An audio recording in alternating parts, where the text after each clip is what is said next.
आशा करता हूँ आप बहुत अच्छे होंगे। यूपी ट्रिपल एस सी पेट 2022 के लिए हमारे चैनल पर क्लासेस चल रही हैं। अंतिम 20 दिन बाकी हैं। आप पूरी तरीके से एकदम तैयारी करिए तो अच्छा रहेगा। प्रैक्टिस सेट मॉडल पेपर और क्वेश्चंस हो रहे हैं, वो भी बिल्कुल फ्री आपके अपने चैनल टारगेट एंट्रेंस एग्ज़ाम पर। तो प्लीज़ सब्सक्राइब करें, अपने दोस्तों को शेयर करें, साथ ही साथ टेलीग्राम चैनल भी हमारा ज्वाइन करें। वहाँ भी आपको कंटेंट मिलता रहेगा PDF फॉर्म में भी, और टेस्ट क्विजेस भी होती रहती हैं। चलिए तो आज क्वेश्चन करते हैं थोड़ा से जी के रिलेटेड। निम्न में से किस खनिज को पीला केक भी कहते हैं? निम्न में से किस खनिज को पीला केक भी कहते हैं? बताइए।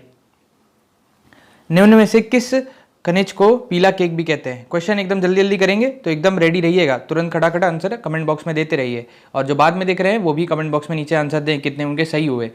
बताइए, निम्न में से किसे पीला केक कहते हैं? प्लूटोनियम को, प्लूटोनियम, यूरेनियम, थोरियम या एल्युमिनियम? बताइए उत्तर क्या है इसका?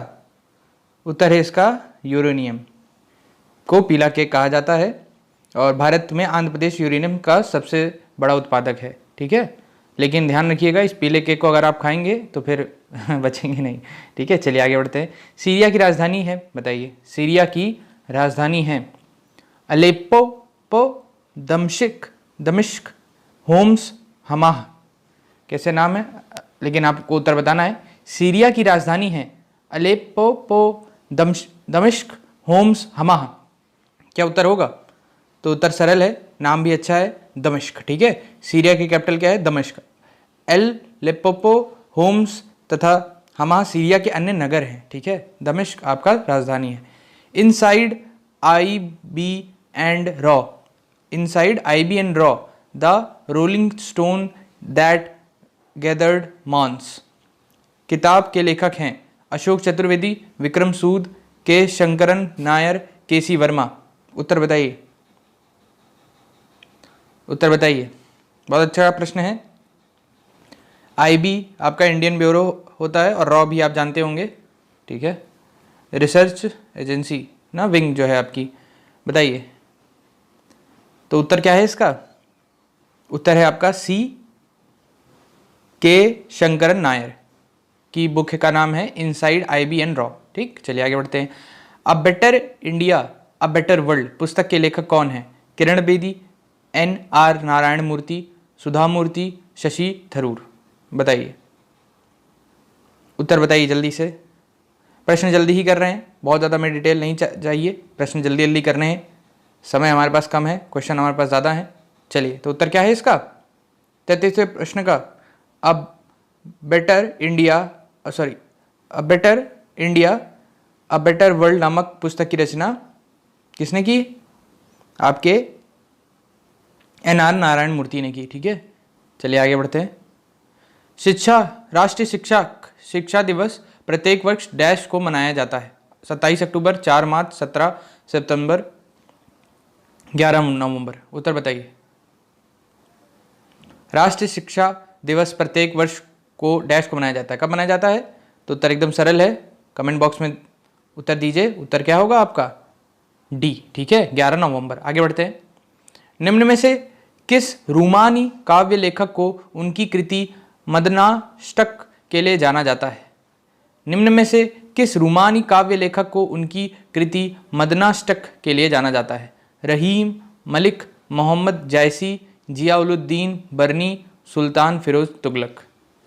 मदनाष्टक, बताइए, उत्तर बताइए जल्दी से। उत्तर क्या होगा आपका? D उत्तर होगा, सुल्तान फिरोज तुगलक को रूमानी काव्य लेखक उनकी कृति मदनाष्टक के लिए जाना जाता है। आगे बढ़ते हैं। हॉकी के दिग्गज मेयर ध्यानचंद का जन्म कहाँ हुआ था? ये बहुत अच्छा प्रश्न है। कानपुर, लखनऊ, मेरठ, इलाहाबाद। मुझे उम्मीद है कि आप जहाँ भी होंगे इनमें से किसी जगह से तो होंगे ही, ज़रूर बताइए कमेंट बॉक्स में आप किधर से हैं। तो ध्यानचंद जी का जन्म कहाँ हुआ था? कानपुर, लखनऊ, मेरठ, इलाहाबाद। तो उत्तर क्या है इसका? D इलाहाबाद। ठीक है, इलाहाबाद में हॉकी के दिग्गज मेजर ध्यानचंद का जन्म हुआ था। आगे बढ़ते हैं। ये भी प्रश्न आ सकता है कि मेजर ध्यानचंद जी किस खेल से संबंधित हैं, तो आपको उत्तर देना पड़ेगा। आगे बढ़ते हैं। प्राचीन गणित पुस्तक गणित सार संग्रह डैश द्वारा लिखी गई थी?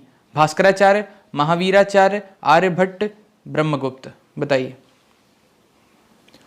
जल्दी जल्दी उत्तर बताएं, जल्दी से उत्तर बताइए। उत्तर क्या होगा आपका? बी उत्तर होगा इसका, महावीराचार्य। ठीक है, आगे बढ़ते हैं। किसने एक अंग्रेजी पुस्तक एनालाइजिंग इंडिया लिखी है जो बताती है कि भारत 25 से 30 वर्षों में महाशक्ति बन सकता है? वीरप्पा मोइली, एस.एम. कृष्णा, शशि थरूर, मनोहर पारिकर। बताइए इसका उत्तर क्या होगा? किसने अनलीशिंग इंडिया लिखी है जो बताती है कि 25 से 30 वर्षों में महाशक्ति बनने वाला है भारत? बताइए, ऑप्शन मैंने पढ़ दिए हैं, एक बार फिर से पढ़ दूंगा। उत्तर आप बताइए। वीरप्पा मोइली, एम.एस. कृष्णा, शशि थरूर, मनोहर पारिकर। तो उत्तर क्या होगा आपका? ए वीरप्पा मोइली। वीरप्पा मोइली ने अंग्रेजी पुस्तक अनलीशिंग इंडिया लिखी है जो बताती है कि आपको बात हो गई क्लियर है। चलिए आगे बढ़ते हैं। प्रश्न जल्दी जल्दी करिए, ठीक है, यहाँ समय की बात ही नहीं है, प्रश्न करते रहिए, जो नहीं आ रहे हैं उनको मार्क करिए। कॉपी में लिखी, इसीलिए कहता हूँ कि कॉपी और पेन लेके साथ में बैठें। साथ ही साथ अगर वीडियो अभी तक लाइक नहीं की तो वीडियो को भी लाइक कर दें। हमारे चैनल से जुड़े रहेंगे तो हम लोग अच्छा कंटेंट ला रहे हैं, आपकी प्रैक्टिस, आपको मदद मिलेगी, आपका जो पेट का एग्जाम होगा बहुत अच्छा जाएगा।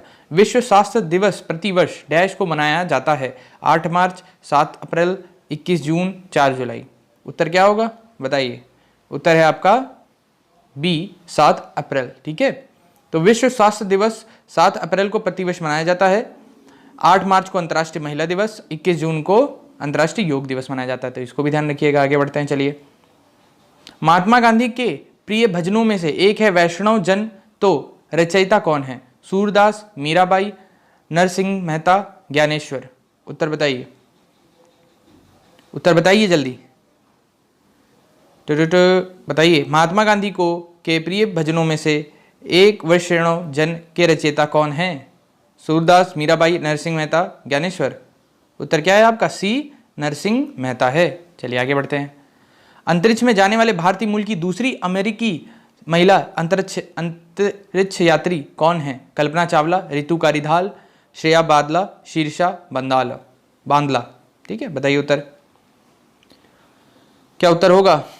तो उत्तर है आपका कौन सा? डी। ठीक है, शीर्षा बांदला। ठीक है, तो ये अभी 11 जुलाई 2021 को भारतीय मूल की शीर्षा अंतरिक्ष यात्रा पर रवाना होने वाली वीएसएस यूनिट के 6 सदस्यों में शामिल थी। चलिए, बहुत गर्व की बात है। आगे बढ़ते हैं।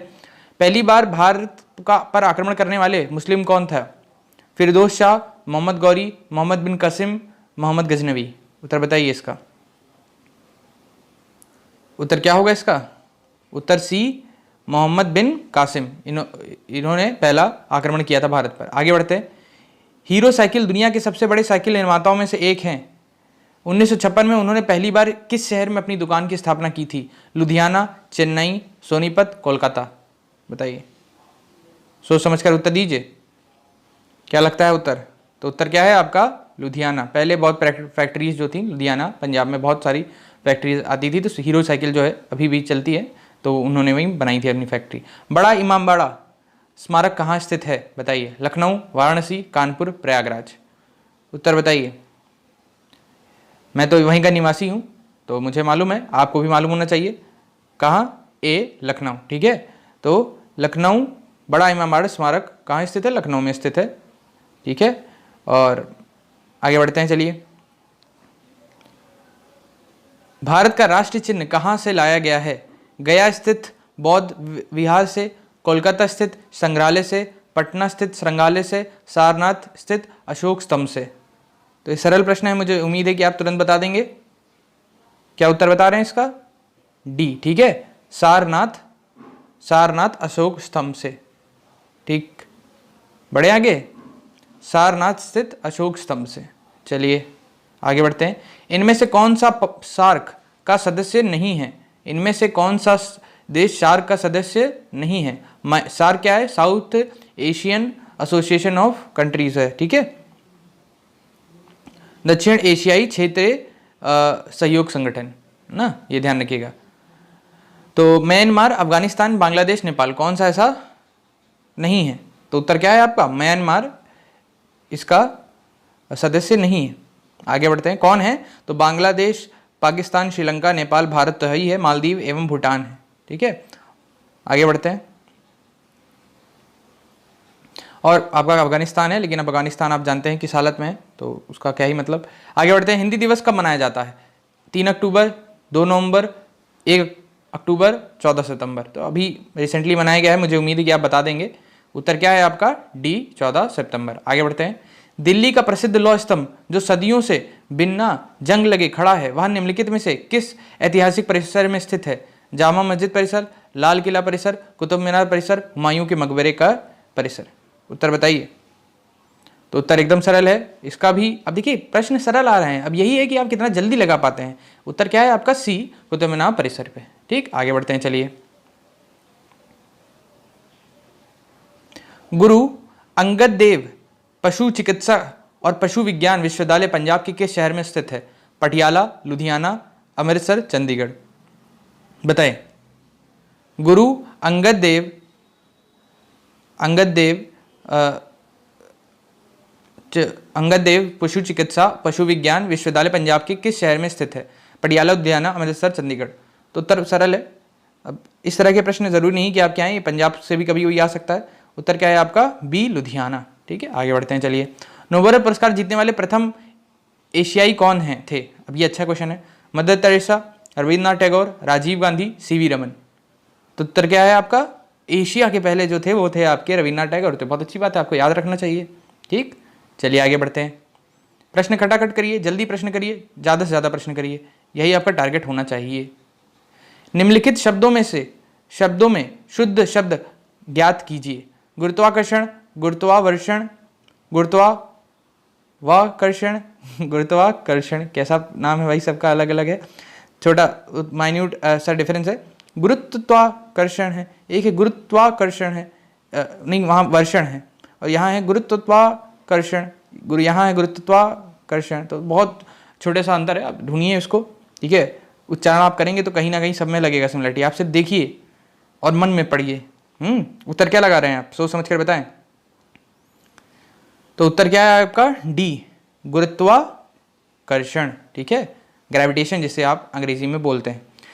गेह, गेह शब्द का पर्यायवाची है गृह, गर्दभ, गर्द, व्योम, गाय। गेह शब्द का पर्यायवाची है गृह, गर्द, गर्दभ, व्योम, गाय।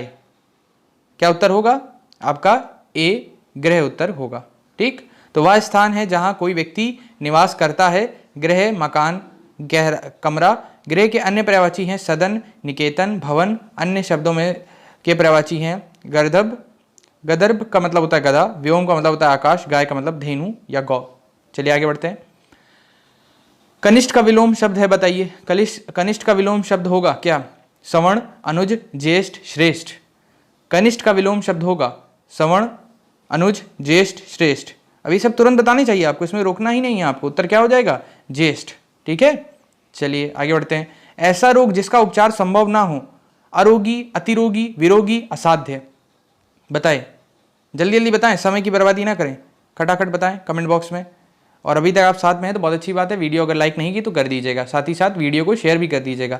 आप अपना समय हमें कीमती दे रहे हैं, बहुत अच्छा लगता है। बस उसको दिखाने के लिए आप वीडियो लाइक कर दीजिए, तो बाकियों को भी मिले, तो आपको मिले, पता चले कि कितने लोग हैं, कितना अच्छा कर पा रहे हैं ना, कितने पानी में हैं आप। ऐसा रोग जिसका उपचार संभव ना हो? अरोगी, अतिरोगी, विरोगी, असाध्य। बताइए उत्तर क्या होगा? जल्दी जल्दी बताएं। ऐसा रोग जिसका उपचार संभव ना हो, उत्तर क्या है आपका? डी, असाध्य। ठीक है, तो ऐसा रोग जिसका उपचार संभव ना हो असाध्य है। जो रोगी ना हो वो अरोगी है। 6 रोगी को अतिरोगी कहते हैं। रोग से विरक्त विरोगी होता है। चलिए आगे बढ़ते हैं। आगे बताइए, दिए गए मुहावरे का अर्थ ज्ञात कीजिए। आकाश का फूल होना, आकाश का फूल होना, इसका अर्थ बताइए। ईर्ष्या से जलना, भूख लगना, अति क्रोधित होना, अप्राय होना। बताइए उत्तर बताइए, इसका क्या उत्तर होगा? दिए गए मुहावरे का अर्थ ज्ञात कीजिए। आकाश का फूल होना, ईर्ष्या से जलना, भूख लगना, अति क्रोधित होना, अप्राय होना, अप्राप्य होना। अप्राप्य बोलेंगे, ठीक है, ध्यान से उच्चारण करिए। अप्राप्य आपका उत्तर भी हो जाएगा इसका। वाक्य प्रयोग, आजकल दिल्ली में घर खरीदना तो आकाश का फूल हो गया है। मतलब क्या, बहुत ही कम मौका है कि आप कर पाएंगे। ठीक है, इस तरह। चलिए, तो क्लासेस जो थी आपकी इसी तरह चलती रहेंगी। मुझे उम्मीद है कि आपको क्लास पसंद आई हो। कोशिश अब आप यही करिए कि वीडियो को ध्यान से देखा करिए और कंटेंट जो आ रहा है हमारे उसको शेयर करिए। साथ ही साथ अपने मित्रों को भी जोड़िए, जिससे अच्छा कंटेंट हम लोग रेगुलरली लाते रहें। अंतिम 20 दिन है तो पूरी अब ताकत लगा दी, इसमें कोई इफ़ एंड बट नहीं है कि आपको अब ताकत नहीं लगानी है। जितनी भी क्लासेस आ रही हैं, मैथ्स की हो गई, जीके की हो गई, करंट अफेयर्स की हो गई, हिंदी की हो गई, इंग्लिश की हो गई, सब आपको आप देखिए, बहुत ज़रूरी है अब आपके लिए। ठीक है, चलिए बाय बाय।